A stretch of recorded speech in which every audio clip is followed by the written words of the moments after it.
everybody, welcome to Leftovers. It's 2 minutes on the clock, 2 topics, one by me, one by John, no interruptions, and here we go. The big epidemic that everyone is making a big fuss about in college sports this week is court storming. And the art of, some people, not the art, but the travesty that is court storming. I saw on First Take today that Skip Bayless, one of John's highly regarded people on this planet, he hates court storming and thinks it should be banned across the board. Okay, I'm from a D3 school. I went to Eastern Nazarene College, which is a D3 school. This year was the first year that we've made the playoffs in like forever. In like 30 years or something like that. This is the first time we've had a home game for the playoffs in forever. And we won. Now, if I was there on the campus, I would have stormed that court. And I believe that storming the court is like a way in where the fans get to be a part of the entire experience in celebration with the players. Storming the court obviously is it is a danger issue when you have people who don't want to storm the court. I'm just look, if you go to a game and you sit in the student section and you're like, I don't know if I should be here, yay, go team. You don't belong in the student section. If you don't want to storm the court, then sit over by the boosters and by the people who pay for all this stuff.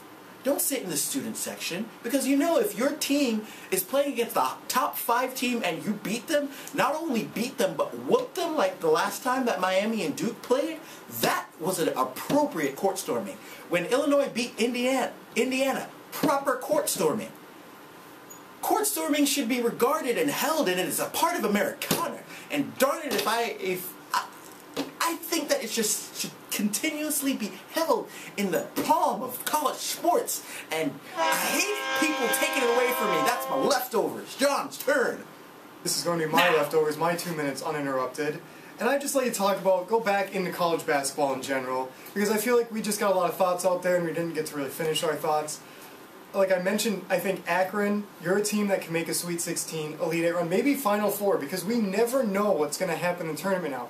It used to be in the late 90s, early 2000s, when you had Valparaiso and Bryce Drew beating Mississippi and things of that nature. That was like just epic, and now things like that are commonplace. And I think that that's great, and it's not great, because we want to see the little guy make it a little ways, but like seeing George Mason versus Florida in the Final Four, you know. But Butler-Duke, that's an awesome matchup, because we all thought going that game Butler could beat Duke. Nobody thought George Mason was going to beat Florida. Butler had a home game against Duke in Indianapolis. That's intense. I don't like Butler, but I have respect for them because they were a half-court shot away from beating Duke in the national championship.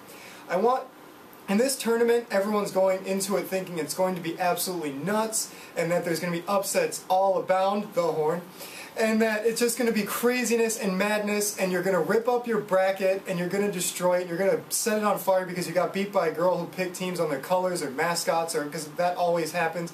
But I think this year, I think that the big teams are going to be mad, because they're getting beaten. The top 10 is a revolving door, and I think these Michigans, these Indianas, these Dukes, not Miami because you're a fraud, but Gonzagas, they're going to be mad, and they're going to come in, and they're going to be 1, 2, and 3 seeds, and I don't think a team that's under a 4 seed is going to make the Final Four. I could see Akron slipping into the Elite 8, maybe not the Final Four. I could see St. Mary's, if they get in and get hot shooting, they can beat anybody, but not the Final Four. I think this year, the dominant teams will be filtered out into the Final Four, and no team like VCU or Butler is going to sneak in this year like everyone thinks it'll happen. That's how I'm filling out my bracket. There you go. Thanks for watching this week. Tell us what you think. Court storming this coming year's bracket. I can't wait to break it down and actually see it. Who's going to be the 1 seeds, who's going to be the 8 seeds, whatever those matchups are. Thanks for watching this week, and I hope you keep watching wherever you are, wherever you're at. Thank you. See you next week. Insulate!